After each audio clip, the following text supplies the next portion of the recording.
Une jeune fille sans défense mariée de force à un corbeau par les villageois. Ce qui lui est arrivé, lorsque les ouvriers l'ont vue, a laissé tout le monde bouche bée. Cette histoire vous bouleversera aussi. Vous serez également choqué d'apprendre pourquoi cette jeune fille a été mariée à un corbeau. L'histoire d'un petit village où les champs verdoyants, les routes non goudronnées et l'atmosphère imprégnée de l'odeur de la terre renouvelaient l'espoir chaque matin. Un vieil homme vivait avec ses deux jeunes filles, Zénab et Mariam, dans une petite maison ressemblant à une hutte, à la périphérie du village. La mère de ses deux filles est décédée en bas âge, et depuis, ce vieux père a élevé seul ses filles. Jour et nuit, dur labeur, travaux des champs, éducation et formation des filles, tout était fait par lui seul. Il était connu dans son village pour son honnêteté et sa nature calme. Zénab était la fille aînée. Elle était travailleuse, patiente et experte dans les tâches ménagères. Sa peau foncée était la raison pour laquelle elle était souvent la cible de moqueries. Sa sœur cadette, Marim, était d'une beauté exceptionnelle. Elle avait un teint laiteux, de longs cheveux et des yeux profonds. Mais elle était aussi très fière de sa beauté. Chaque fois qu'elles étaient occupées, Marim se moquait souvent de Zénab. « Tu es une fille si brune. Qui t'épousera? Tu es seulement capable de faire la cuisine. » Zénab endurait tout en silence. Elle ne répondait jamais et ne se plaignait jamais. Un léger sourire éclairait son visage, comme si elle savait que la vérité finit par éclater. Leur père ignorait toutes ces choses. Il partait au champ tôt le matin et revenait fatigué le soir. Il arrivait souvent que, l'après-midi, lorsque le soleil brillait sur leur tête et que le parfum de la terre se dissolvait dans l'air, les deux sœurs allaient chercher de l'eau au puits. Les femmes du village y allaient aussi. Des filles du même âge, d'autres plus âgées et d'autres plus jeunes venaient, et leurs regards parlaient beaucoup. Dès que Marim et Zénab arrivaient, les femmes se mettaient à chuchoter. Soudain, une voix féminine s'éleva. « Dis donc, Marim, qui est avec toi? C'est ta sœur. Je ne sais pas comment elle est tombée amoureuse de toi. Elle est toute pâle devant ta beauté. » Alors, toutes les femmes se mettaient à rire comme si on leur avait raconté une blague. Elles remplissaient leurs cruches en riant et s'écartaient. Mais Zénab restait silencieuse. Elle ne répondait pas et ne baissait pas les yeux. Elle puisait de l'eau, une corde à la main, remplissait la cruche et rentrait lentement chez elle sans regarder Marim. Il y avait certes des ombres de douleur dans les yeux de Zénab, mais le même sourire léger et discret se lisait sur son visage. Pour elle, la beauté vient du cœur, non du visage. Elle savait que le temps change tout et que la vraie beauté réside dans le caractère, mais Marim était fière de sa beauté. Les compliments des femmes du village, les regards des filles et les regards silencieux des jeunes garçons qui la rencontraient au puits, tout cela augmentait la fierté de Marim de jour en jour. Elle se considérait comme la meilleure et disait souvent à Zénab: « Occupe-toi des tâches ménagères, le monde extérieur est à moi. » Zénab écoutait tout en silence et priait Allah du fond du cœur. « Ô Dieu, garde mon cœur afin qu'il ne blesse personne. » Un jour, Nazar Saab, toujours occupé par son travail, entendit de la bouche d'une vieille femme du village des paroles semblables qui le bouleversèrent. On parlait du teint et de l'apparence de Zénab, et on mentionna aussi le rire de Marim à cette plaisanterie. Il se sentit abattu. Ce soir-là, il rentra tôt, le visage sérieux. Mais son ton était toujours aussi doux et paternel. Il fit asseoir ses deux filles à côté de lui et dit avec beaucoup d'amour: « Mes filles, écoutez toutes les deux une chose qui vient de mon cœur. Vous êtes pareilles pour moi et vous occupez tous deux une place égale dans mon cœur. Le monde peut dire n'importe quoi, mais il ne faut jamais sous-estimer personne, ni par sa couleur, ni par son apparence, ni par les circonstances. La vraie beauté d'une personne réside dans sa moralité, sa patience et sa sincérité. » Zénab prit à cœur les paroles de son père. Une larme lui monta aux yeux, mais elle resta silencieuse, comme si on avait appliqué un baume sur sa douleur. Marim l'écouta distraitement, mais la repoussa aussitôt. Elle sentait que les paroles de son père reflétaient une pensée ancienne. De nos jours, la beauté est primordiale. C'est ce qu'elle pensait. Quoi qu'il en soit, Marim était plongée dans un beau rêve ces derniers temps. Elle avait aimé un jeune homme du village, issu d'une famille respectable et respectable. Il s'approchait souvent du puits où leurs regards se croisaient et le visage de Marim rougissait de bonheur.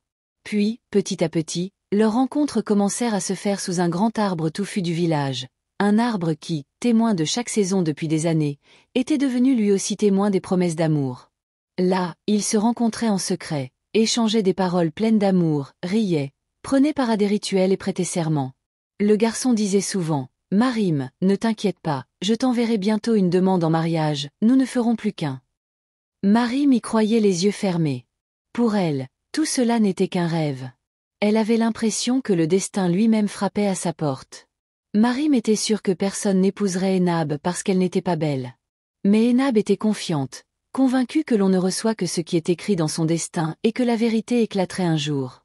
Il montre clairement ses couleurs. Ce jour-là, le soir se couchait. Le soleil dépassait l'horizon, étalant ses reflets dorés et un parfum commençait à émaner du sol du village. Nazir Sahab revenait des champs. Dès qu'il s'engagea sur le chemin de terre, il entendit des femmes discuter sous un prunier au bord de la route. Il s'approcha furtivement et des bribes de conversation l'arrêtèrent. Une femme dit en riant : « Oh, maintenant les filles de Nazir Sahab ont bien grandi. La fête du village approche aussi. Elles devraient trouver un bon parti et marier les filles. » L'autre répondit en riant : « La beauté de Maryam à elle seule va créer des problèmes. On dirait que tout le village va la courtiser à cette fête. Mais Enab, je ne pense pas que quiconque l'aimera. » Alors toutes les femmes se mirent à rire ensemble. Ses voix et ses rires transpercèrent le cœur de Nazir Sahab comme des flèches. Son visage s'attristait. Il resta là, silencieux. Il fit demi-tour et regagna la maison d'un pas lourd. De retour à la maison, il resta assis en silence un long moment.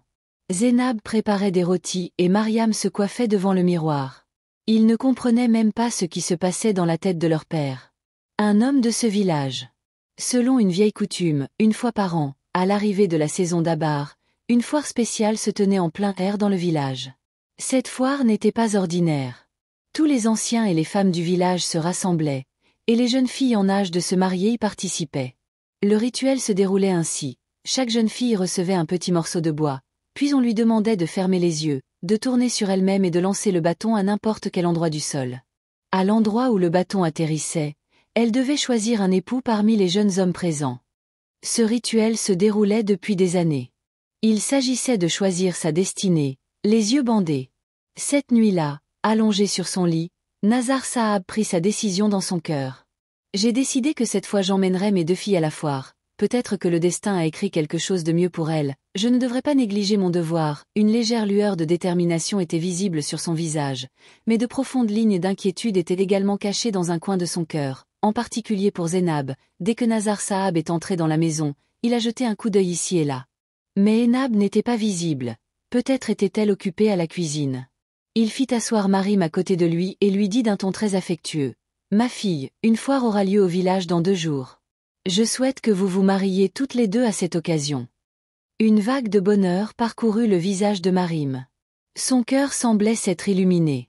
Elle aimait ce jeune homme et priait pour qu'il l'épouse. « D'accord, Abba, nous sommes prêts et nous voulons nous marier. » Maryam répondit avec un léger sourire.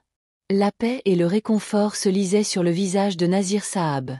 Il dit : « Je veux m'acquitter de cette responsabilité envers vous deux le plus vite possible. C'était aussi le souhait de ta mère. » Maryam lança des couleurs d'espoir dans ses yeux et elle attendit cette foire avec impatience. Des rêves, des couleurs, un parfum remplissait son cœur. Zénab resta silencieuse, mais elle avait confiance en son cœur et elle avait foi en son Dieu. Elle savait que quoi qu'il arrive, ce serait pour le mieux et une seule prière jaillit de son cœur. « Ô Allah, quelle que soit ta décision, qu'elle me soit favorable. » Les premiers rayons du matin venaient de tomber sur la terre et l'effervescence avait commencé dans tous les coins du village. Les préparatifs de la foire battaient leur plein.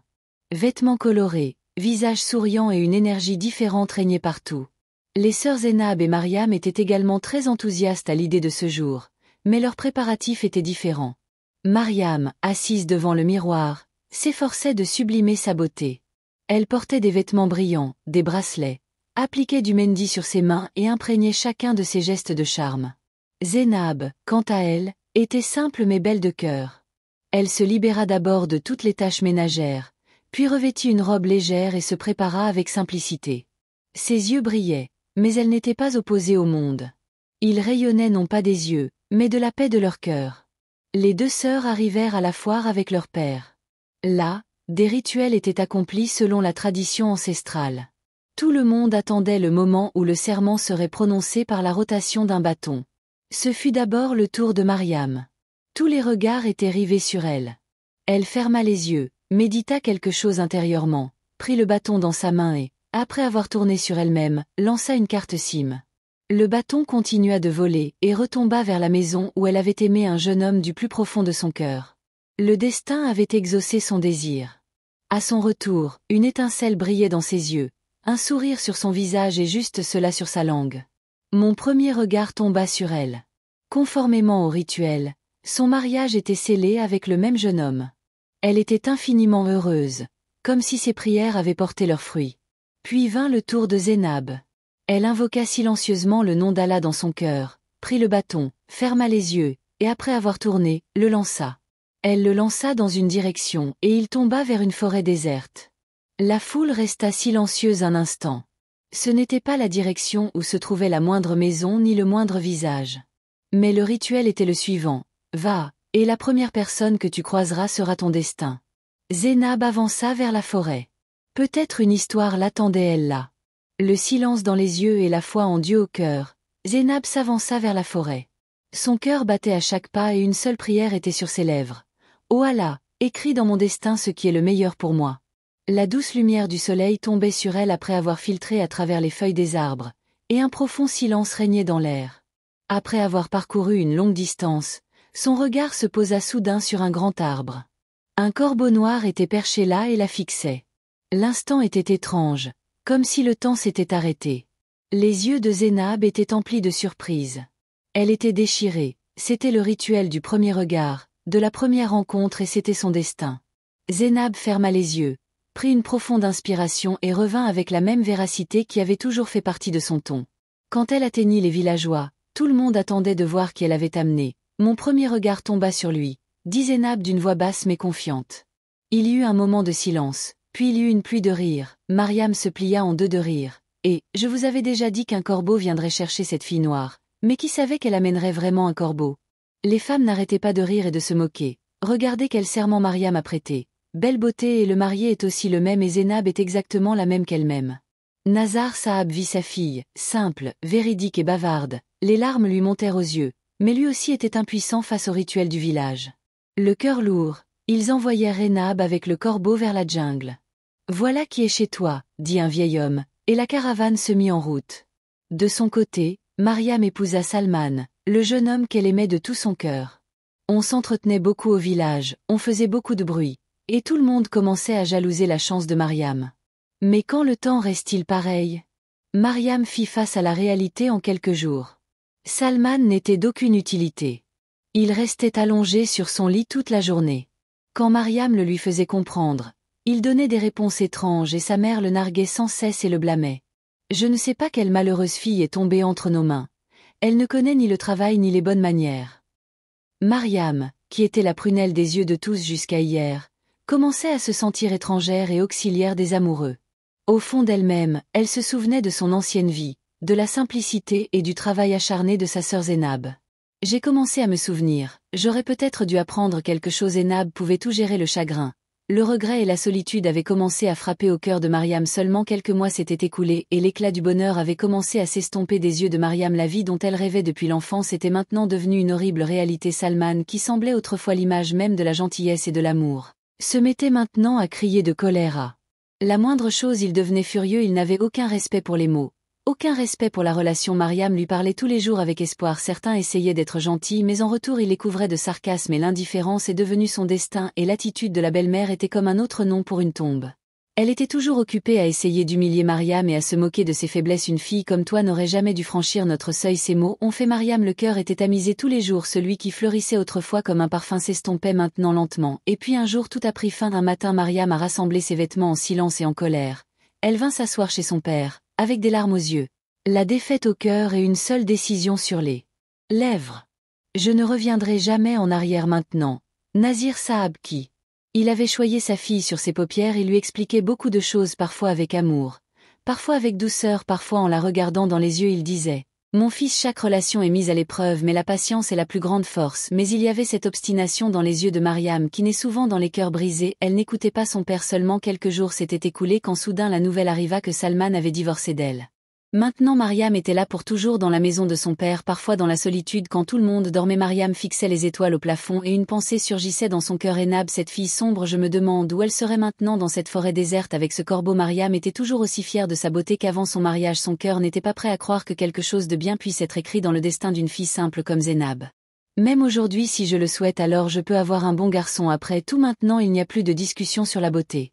Elle était convaincue et fière que Zénab soit présente dans tout le village. Le temps passait, les jours devenaient des mois, les mois des années, une année parfaite s'écoulait. Aucune nouvelle de Zénab, aucun message, aucun signe. Puis un jour, il sembla que le destin lui-même frappait à la porte de Mariam. La santé de Nazir Saab se détériorait depuis quelques jours. La fierté se lisait sur son visage, il avait le souffle court et l'épuisement. Dans ce silence incomplet, un matin, on frappa à la porte. Mariam ouvrit d'un pas lent et elle sembla s'arrêter de respirer. Zénab se tenait devant elle. Mais elle n'était plus la Zénab qu'elle connaissait. Elle était devenue une personne respectable au visage radieux. Des vêtements coûteux, un hanchal agitant doucement la main et un sourire profond et paisible. La confiance brillait dans son regard et une étrange lueur brillait en elle. Mais ce n'était pas seulement lui. Un jeune homme se tenait à ses côtés, de petite taille et au visage raisonnable. Son style attrayant et sa tenue étaient comme s'il était le prince d'un royaume. De ses chaussures au fermoir de son turban, tout témoignait de sa fierté et de sa grandeur. Mariam était stupéfaite, elle oublia de cligner des yeux et ne put que demander qui est cette personne avec toi, les jeux amenés? Il y avait de la surprise dans sa voix, un rire et quelque part un profond regret aussi. Enab regarda les yeux surpris de Mariam et sourit doucement, dit ceci est mon mari. J'étais mariée avec lui alors qu'il entrait dans la cour. Il y avait du réconfort dans son ton et une lueur sur son visage comme si la fatigue des années avait disparu en un instant. Mariam demanda anxieusement. Il y avait de la surprise, de la jalousie et du déni dans sa voix. Comment est-ce possible? Zénab baissa doucement les yeux et dit doucement que c'était possible parce qu'il n'était pas un corbeau. Il était un prince. Zénab, elle baissa doucement les yeux et dit doucement que c'était possible parce qu'il n'était pas un corbeau. Il était un prince. Il y avait du silence tout autour. Seule la voix de Zénab résonnait. Quand j'ai atteint la jungle, elle m'a dit la vérité. Un magicien lui avait jeté un sort et avait dit que jusqu'à ce qu'une fille sincère et honnête l'épouse, il ne peut pas retourner à sa forme humaine. Après le mariage, il est retourné à son état originel, un prince d'un grand royaume. Nous sommes tous les deux retournés dans son royaume. Mariam, qui a toujours considéré Enab comme sans valeur et inférieur, aujourd'hui voyant son destin commencer à brûler dans son cœur. Ce qu'elle pensait que la beauté était, tout était devenu un désir. Mais la jalousie n'avait plus rien à quoi s'accrocher. Le temps avait échappé à tout contrôle. Cette nouvelle s'est répandue comme une traînée de poudre dans tout le village. Tout le monde s'est précipité sur le sort de Zénab et s'est dit avec surprise. J'aurais aimé que nous aussi, nous ayons apprécié quelqu'un de notre cœur un jour. Nazar Saab, qui était maintenant alité, en voyant Enab si heureuse, la paix s'est éclaircie dans ses yeux. Alhamdoulilah, justice a été rendue à ma fille. La patience montrée à payer. Puis le prince a annoncé dans tout le village qu'à partir d'aujourd'hui, ce rituel cruel du lancer de bois était aboli à jamais. Si à l'avenir le sort d'une fille est décidé par ce rituel, alors il y aura une punition sévère et une amende. Les gens ont suivi cet ordre et ainsi une nouvelle ère a commencé dans le village. Désormais, aucune fille n'est devenue victime de cruauté avec son serment. Chaque fille a reçu le respect et a obtenu le droit de choisir. Cette histoire nous enseigne de ne jamais considérer quelqu'un comme inférieur à soi-même, car chacun a son propre destin et Allah peut accorder le respect à qui il veut. L'orgueil est toujours néfaste, tandis que la simplicité, la vérité et la sincérité triomphent toujours. La jalousie ronge le cœur, mais la patience, la prière et la bénédiction mènent l'homme vers de hauts sommets. Si vous avez aimé cette histoire, abonnez-vous à la chaîne et racontez-nous dans les commentaires comment elle s'est terminée.